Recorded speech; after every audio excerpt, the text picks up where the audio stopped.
Voici l'analyse technique du CAC 40 pour le 8 avril. Donc aujourd'hui, bien évidemment, on a eu ce repli. Il fallait s'y attendre au vu de cette attaque des bears que nous avons eu à ce contact-là sur sortie de Bollinger ici.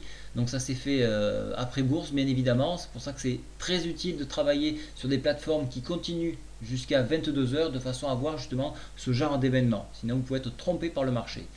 Donc celle-ci c'est FXCM. Si vous la voulez, vous savez qu'elle est disponible directement sur le site. C'est entièrement gratuit, bien évidemment. Vous avez des versions de démo ici. Tac, tac, tac. Voilà, une version démo ici d'FXCM. Ça vous permettra de travailler avec la même plateforme que moi.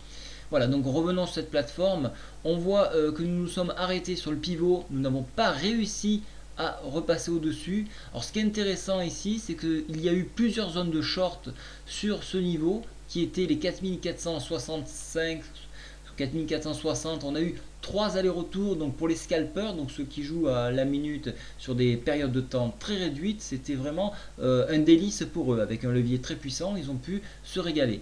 Alors j'en ai évidemment profité pour travailler mes lignes et à la fois alléger ma position et aussi réduire mon PRU de façon à ce qu'il soit bien plus intéressant. Je vais bien évidemment continuer dans ce sens. Alors qu'est-ce qui se passe? Donc ce contact là est un point délicat, on n'arrive pas à le passer.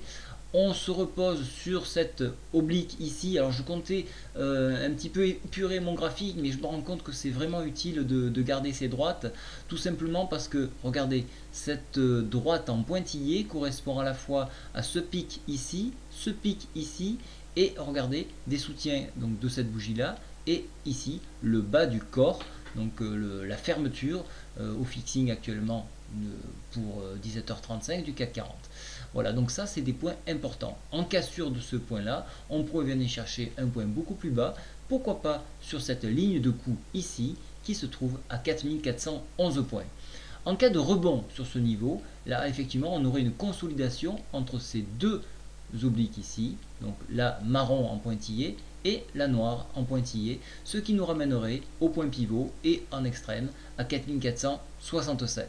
Donc cette zone là est une zone de travail, une zone de consolidation ou une zone d'incertitude. Voilà, donc il faudra attendre ou le dépassement de cette borne pour continuer à viser plus haut et toujours en ligne de mire ces 4006 que je vous parle depuis pas mal de temps, ou en échec, et là retomber sur cette ligne de coup, et là en cassure on viendrait sur cette médiane.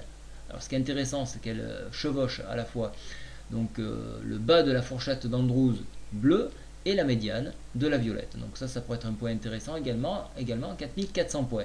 En enfoncement de ce point là, alors attention, là c'est un signal très négatif, très puissant, qui pourrait nous ramener évidemment sur la MM20 dans un premier temps qui se situe aux alentours de 4366 points. Au niveau des indicateurs, la MACD est toujours orientée à la hausse, mais vous pouvez remarquer que les histogrammes sont en train de se tasser. Donc c'est un signe qu'on est en train de réfléchir à la continuité. Au niveau du stochastique, lui, il a plutôt une orientation baissière, donc on a quand même une note assez neutre sur les indicateurs. Graphiquement, on est toujours haussier, mais en chandelier japonais, on a ce qu'on appelle un retournement de situation, surtout sur cette bougie ici, là, c'est presque une étoile filante. Donc ça, c'est très dangereux. Donc je rappelle, pour le robot, vous avez encore une journée demain. Je vous laisse profiter de ce petit bijou, puisque vous pouvez le paramétrer vous-même. Et surtout, donc soyez très prudents sur les marchés. Je vous donne quelques indications. Ce n'est pas bien sûr l'avenir à tous les coups, bien évidemment. Essayez de vous en inspirer, ça peut quand même aider dans votre réflexion. Voilà, je vous souhaite à tous une très bonne soirée. Au revoir.